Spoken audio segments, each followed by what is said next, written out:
Hello, welcome to COS Indiana Live. There's never been a more important time in our history than now if you believe it's time to stand up and be free.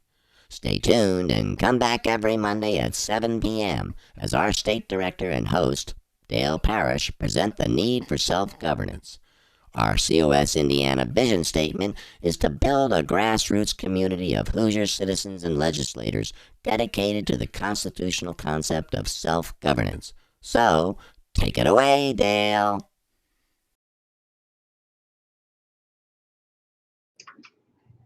Well, good evening, everyone. Welcome to COS Indiana Live. Thank you, Maringo Mike, for that introduction. I hope that you enjoyed the countdown clock. I'm anxious to see our guest that will be coming on. I'm anxious to see her report on how that looked. That was the first time I've tried that, so you always got to wonder when you're trying experimenting with new technology whether it's going to work or not. So we'll see. Anyway, as Maringo Mike said, my name is Dale Parrish. I am the state director for Convention of States here in Indiana. Got another great broadcast for you tonight, as usual.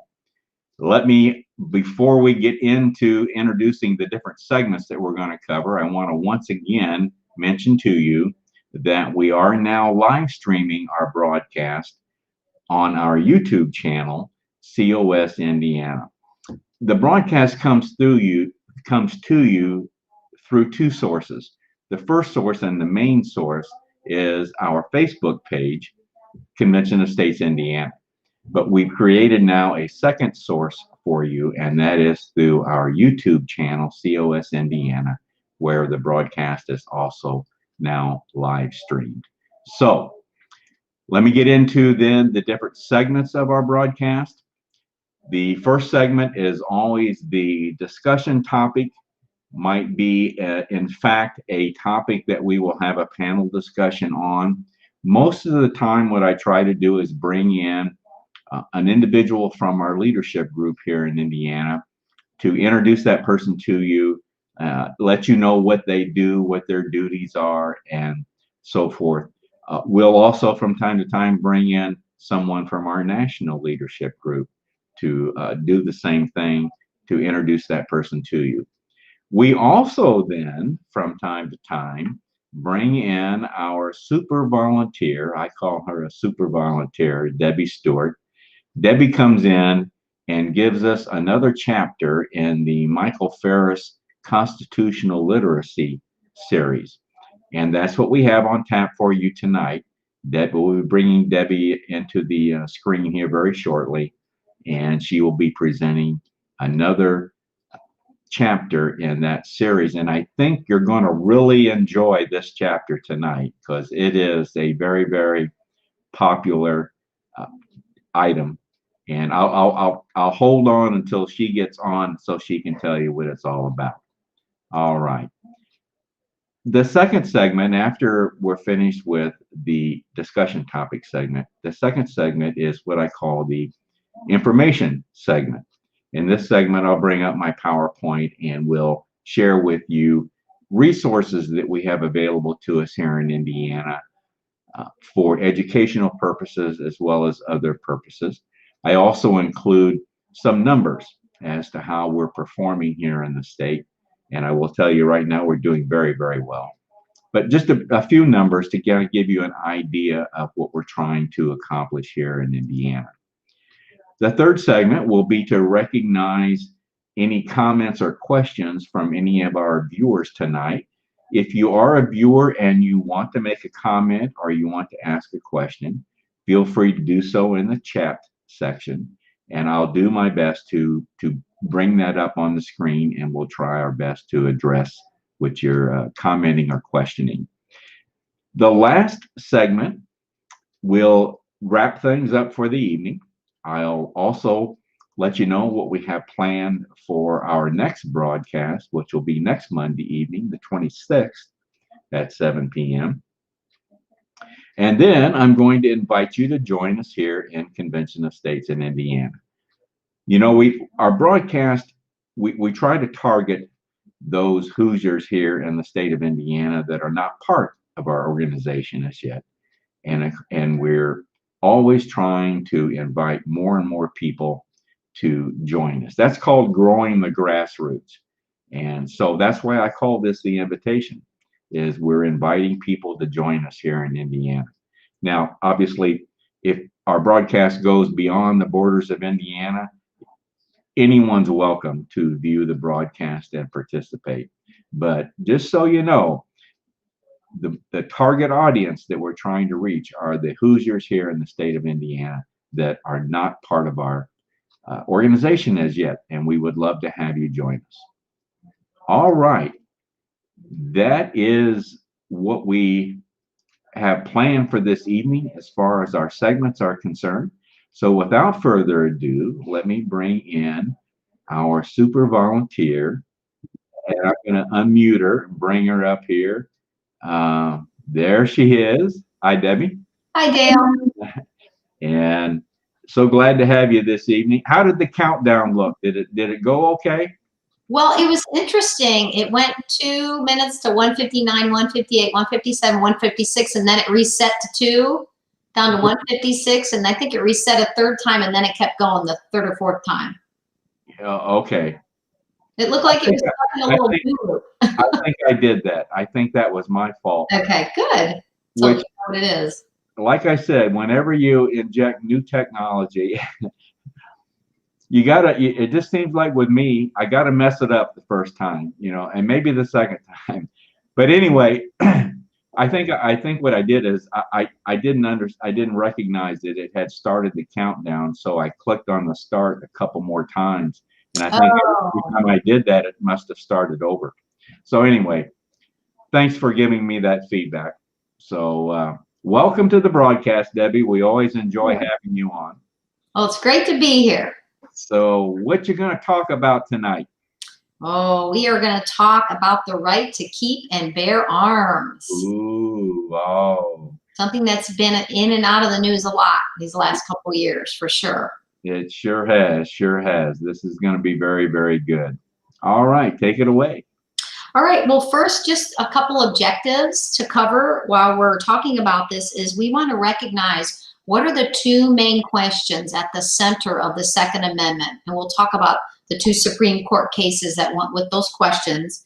And then we want to understand, what did the Supreme Court decide? How did they answer those questions? Because that's how we're living, under that rule of law. And then third, we want to understand the relative importance of balancing tests versus enumerated rights. So those are the three main objectives we have. And then just a couple terms before we get started. As you may remember, if you watched a couple shows earlier, is I talked about a balancing test is basically a judicial test in which judges weigh the relative importance of two competing interests. So they need this balancing test to help them. On the other hand, there's something called an enumerated right. And an enumerated right is something that's explicitly spoken of in the Constitution. And so we're going to talk about the difference between those two and why those are important with a court case. And then third, because we're talking about the right to keep and bear arms, we're going back to the time when they wrote these amendments in the Constitution. And the term militia is used in the Second Amendment. And it's a military force drawn from the general population, often to supplement the regular army. So there was a militia. Many of these men were called up, in a minute's notice. They had to have arms to be ready to go with that. And so they were part of the militia. Now we have a standing army now, right? Right. But our Coast Guard is a little bit like that, but they still work they still are kind of a standing army too, but mainly we don't really have a militia per se anymore. Okay. Okay, so knowing those terms then, just a little bit about enumerated right, again, is something that is stated explicitly in the Constitution. So if you have a right or a freedom that is explicitly enumerated in the Constitution, you shouldn't need a balancing test, because what is there to balance? It's very clear. And we'll talk about that at the end of the chapter here real quick. But so let's start. What were the two? Okay, so the two questions at the center of this Second Amendment. The first question is, and you have the title of that, individuals or just soldiers? So the question is, does the Second Amendment protect the rights of all individuals or just the government militia? And so in 2008, the case called District of Columbia versus Heller went to the Supreme Court. And the two opposing views, one was a lawyer that was for Bill Clinton, and he basically said, well, the Second Amendment, based on the Constitution and what we know now, is only for the military and the militia. But then George Bush had a lawyer there, and he said that no, the Second Amendment is for individuals, for them to be able to keep and bear arms. I remember this. This was a very important decision, wasn't it? It absolutely was. And Chief Justice John Roberts weighed in and said, wait, the right of the people was the quote that he used. And the quote is, of the people is not the right of the militia to keep and bear arms. And so that was in the verbiage of the actual Second Amendment. So what they decided was they went a 5-4 win for the Second Amendment. So they said that if the word bear was only there, it could have meant just for the military only. But because the word keep is there, Justice Scalia said, well, it points more clearly to individual ownership of guns, and it's in line with the British statutes that had already been laid out in the British Bill of Rights. And so they won 5-4 in favor of our right to keep and bear arms being an individual right. And Justice Scalia drove it home when he said, every other time the Bill of Rights uses that word right of the people, it meant an individual right. So he nailed it, and that was the decision. The scary thing is it was only 5-4, so just a narrow margin of winning. I was going to say that everyone, please recognize that was a 5-4 decision. Absolutely. So, you know, the whole Supreme Court nomination that's coming up and packing the Supreme Court, they're all working to see who's going to get the win on a lot of these cases, whether it's election or abortion or the right to keep and bear arms. That's where, you know, those decisions are made. Yeah. So, yeah. Very important. Okay, so I'm going to veer off a little bit to the English Bill of Rights just to give you a little background. But in 1685, James II came to be king. And James II had two things going on. For the first time ever, he had a standing army that was always ready and available to him. But at the same time, he had something against the Protestants, so he began persecuting them. And one of the things he did is he took away all their weapons. So not only did he have a standing army, but he took away their weapons, so they had no right to self-defense. And so when he got ousted out of there and William and Mary came in, the English people said, hey, great, you could be king and queen, but based on this condition, we want an English Bill of Rights, and we want the right to keep and bear arms. And so that worked out really well. And so the founding fathers decided to include the right of self-defense in our Second Amendment right. That was the premise of it. And so they said there were two reasons why. One was they believed that self-defense is an inherent human right. And secondly, it gave the privilege of fighting for their homes and families that would be able to be protected. Okay, so they could keep arms and bear arms. So that leads us to what was the second question at the center of the Second Amendment.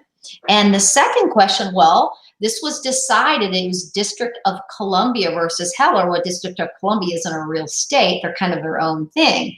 So the question was, does the Second Amendment apply to the states? In other words, do the state and local governments have the authority to enact stricter gun control regulations than the federal government? So this could have been a loophole for the states, right? Well, in 2010, which is just 2 years later, the case McDonald versus Chicago, the Supreme Court decided the basic right behind the Second Amendment was the right to self-defense. And based on that, that's an inherent human right. We all should have that right. They said that the states should not curtail the right to keep and bear arms because it would affect our right to self-defense. So both of those cases won in honor of the Second Amendment and its original intent and original view.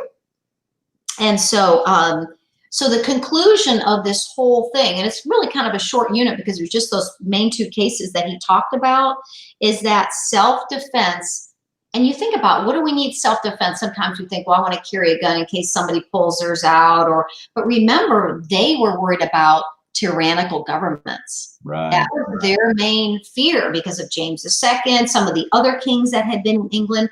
They knew that if they had their weapons taken away, a government could just come and take over. What would you defend yourself with, right? Right. Right. So it was against tyrannical governments. But one thing to remember is that, again, that 5-4 win in District of Columbia versus Heller was a slim win. So depending on politics and who wins this election, that could flip the other way, were it to go back and be challenged. And so, and I also had mentioned about the enumerated rights, and the reason that these cases here, and especially that the District of Columbia versus Heller was a win-win, was because not only did they came up with what I think was the right decision, a lot of people do, but not only that, but they used original intent when they were with their arguments. So both sides they both used original intent, because the rights are right enumerated in the Constitution. So we've talked earlier about the Supreme Court tends to use these balancing tests maybe when they don't need to. Well, they didn't use one here. They went with original intent and the enumerated rights as stated in the actual Second Amendment. So that was a really great thing for them. Okay, and that brings us to talking about the party platforms, right? Right. Yeah, we wanted you to educate us on, since the election's coming up. Now, you know, in convention of states, we can't support a particular candidate, but we're going to talk about. I wanted Debbie to point out the two platforms, the two-party platforms, as it pertains to this to the Second Amendment, right? Absolutely. So absolutely. So I'm going to read to you, and I apologize, I can put my glasses on because this is really fine print. As it pertains to gun ownership, the Democratic Party says this is what they had, and this comes right off their party platform. Democrats will enact universal background checks, end online sales of guns and ammunition, close dangerous loopholes that currently allow stalkers and some individuals convicted of assault or battery to buy and possess firearms, and adequately fund the federal background check system. We will ban the manufacture and sale of assault weapons and high-capacity magazines. And Democrats believe that gun companies should be held responsible for their products just like any other business, blah, blah, blah, blah, blah. It gives you the main thing there. The Republican Party platform says we uphold the right of individuals to keep and bear arms, a natural, inalienable right that predates the Constitution and is secured by the Second Amendment. Lawful gun ownership, and it does say lawful, enables Americans to exercise their God-given right of self-defense for the safety of their homes, their loved ones, and their communities. We support firearm reciprocity legislation to recognize the right of law-abiding Americans to carry firearms to protect themselves in all 50 states. We support constitutional carry statutes. We also oppose any effort to deprive individuals of their rights to keep and bear arms. So I think if you compare, the Democratic platform is much more stricter in where they're going with any kind of legislation to restrict some things, whereas the Republican platform tends to be it's very important to reiterate that, hey, this is your inalienable right to carry, and it's much more open to following that amendment. Okay. So. All right. Okay, everyone. There you go. Those are straight from the platforms of each party. So the choice is yours. The choice is yours. Vote wisely. Well, and one more thing too on the Amy Coney Barrett. That's why it's so important, because she's an originalist. So when if she gets on the Supreme Court, she's going to go with the original intent of the Constitution, which is what these cases did too. Okay. So they don't, the Democratic Party won't like that, because they don't want somebody who's an originalist. They want somebody who's going to see the Constitution more as a living document. So. And just so everyone knows, Convention of States, we're very in favor of interpreting the Constitution closer and closer to its original intent. Absolutely. in all aspects of the Constitution, not just the Yep. Second Amendment. So is that pretty much it then, Debbie? Yeah, it was just to mention that the next time we meet, which is November 23rd, I'll be talking about the Fourth Amendment, which has to do with search and seizure and privacy and having a warrant only based on probable cause. Okay, so yep, Debbie will be back with us on November 23rd. So Yep. that's over a month away. I don't know if we can last that long. We need to try to get you back sooner, but anyway. I'm gonna go from being a super volunteer to just a volunteer, right? Okay, right. All right, Debbie, thank you very much. Okay, you're welcome. Bye-bye. Have a great evening. You too. Bye. Debbie Stewart, our super volunteer. Always great to have Debbie on. She went a little over time, but we will, that's okay. We'll make up for it here once I get going here. So I'm going to get in now to the second segment, which is our information segment. And to do this, I bring up my PowerPoint presentation. And I always like to implement the slideshow option so that you get a full view of each of the slides on your screen. So let's get started. As Marine Mike said, our vision here in Indiana, and now this is going to change, and between now and the end of the year, I'm going to be introducing to you changes that we have changes that we have decided to implement for 2021. And we're going to change around the vision statement and mission statement a bit. So that'll be coming. But right now, our vision statement for Indiana is to build a Hoosier grassroots community of citizens and state legislators, I might say, dedicated to the constitutional concept of self-governance. Self-governance, very important concept. We always try to stress that in Convention of States. Our mission objectives: meet with our state legislators wherever we can to ensure that they continue to support us here in Convention of States. Grow the grassroots to 52,000 supporters. I'm going to give you some numbers on how we're doing with regard to that objective. And I might say we're doing very, very well. But those are the two mission objectives that we set forth for 2020. Resources that we have available to us here in Indiana. The main website, conventionofstates.com. Embedded in that website is our state website page, conventionofstates.com/Indiana. Social media platforms, as I mentioned before, the main one is Facebook, our state Facebook page, Convention of States Indiana. We also have then our YouTube channel where we're live streaming the broadcast. But our YouTube channel, COS Indiana, is also an educational resource. And on that channel, I should say, we have narrated PowerPoints, we have recordings of our broadcasts. We also have links to a great podcast that our legislative liaison, Paul Phillips, does. It's called the Free to Be Free podcast. So whenever Paul does another podcast, we put a link on here so you can easily access his podcast. We're on Twitter, Instagram, LinkedIn, and other social media platforms. So if you're into social media, shouldn't have any problem finding us out there. Some quick numbers here. In 2019, we surpassed 41,000 supporters here in Indiana. We've been growing at a tremendous rate. So we set our goal for 2020 to be 52,000. And I'm going to be reporting on in our October leadership video conference that we will already have surpassed the 52,000 mark. So we've got an ambitious goal set for 2021, and we'll be introducing that to you here in an upcoming broadcast. Leadership individuals, we have about 80 individuals in total in leadership positions. If you want to get involved, if nothing else, to just become a supporter, go to the national website, conventionofstates.com, open an account, sign the petition. That'll make you a supporter.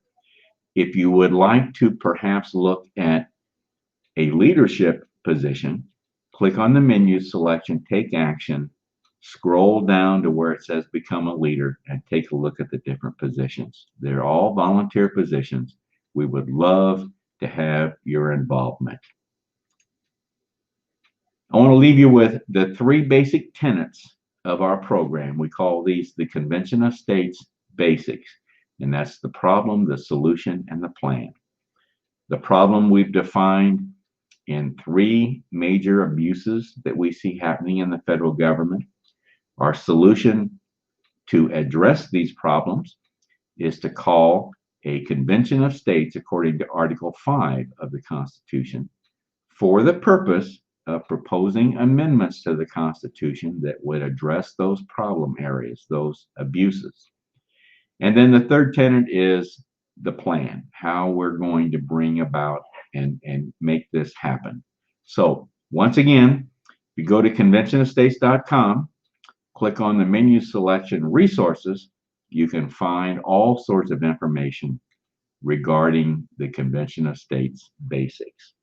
So let me get back, and this always scares me because when I go back to the original screen, nothing is there, and now I'm there. So I'm glad to see me appear there. So I haven't been lost. Okay.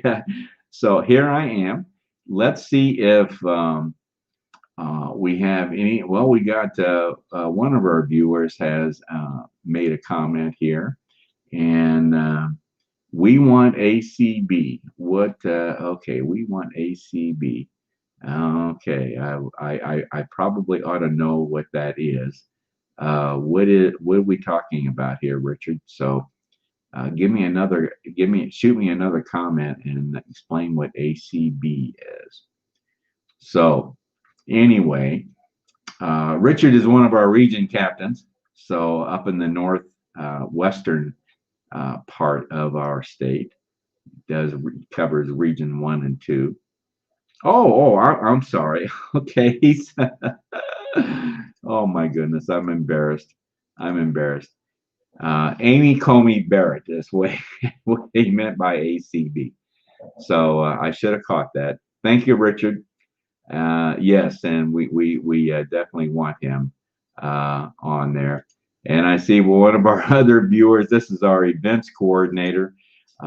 He has chimed in to help Richard out here. Amy Comey Barrett. Okay, that's Rick Lyon. He is our events coordinator for the state. So thank you, Rick, for chiming in to bail out Richard tonight. All right. Thank you very much. All right. Let's now get into wrapping things up for the evening. I always like to bring up this photograph when as I'm wrapping things up. But I want to first tell you about our next broadcast, which is coming up then next Monday evening, the 26th, 7 p.m. We're going to do a panel discussion. I'm going to bring 2 of our other co-state directors in, Paul Phillips and Gary Harbaugh. And we're going to talk about actually 2 things. The first thing is a new program we're implementing called Call to Action. And actually we were going to implement that program in 2021, but we're actually implementing it right now. And we're implementing it with a get out the vote mission for our state. Now, Convention of States nationally is doing right now a get out the vote mission across the country. Our role here in the state of Indiana in this nationwide mission is that we in Indiana, those of us that are participating in this mission, we are making phone calls into the state of Iowa. We're calling registered voters in the state of Iowa. I don't know how National came up with all these numbers and names, but we're making phone calls into Iowa to encourage these voters, these registered voters. They're called lapsed voters. These are voters that haven't voted. They're registered voters, but haven't voted in recent elections. So we're calling them to encourage them to vote in the upcoming election. We're not asking who they're going to vote for. We're not concerned about who they're voting for. We just want them to vote and exercise their constitutional right. So this is what we consider this a call to action, because it is. We're calling people here, leadership people here in the state of Indiana. And if you want to become part of our organization, you can certainly participate in these types of calls to action in the future. But this is the call to action that we're dealing with now. So next week on our broadcast, Gary and Paul and I will be filling you in with more information on how we're doing on this call to action, and we'll let you know what some of the constitutional issues are at stake coming up on this election. There are some, and this is going to be a very, very important election. Kind of a lead into what I always like to close out the broadcast with, and that's a quote from our president, Mark Meckler. He says that, there's a fundamental question facing us in this country, and the question isn't what should we do? The question is who will decide?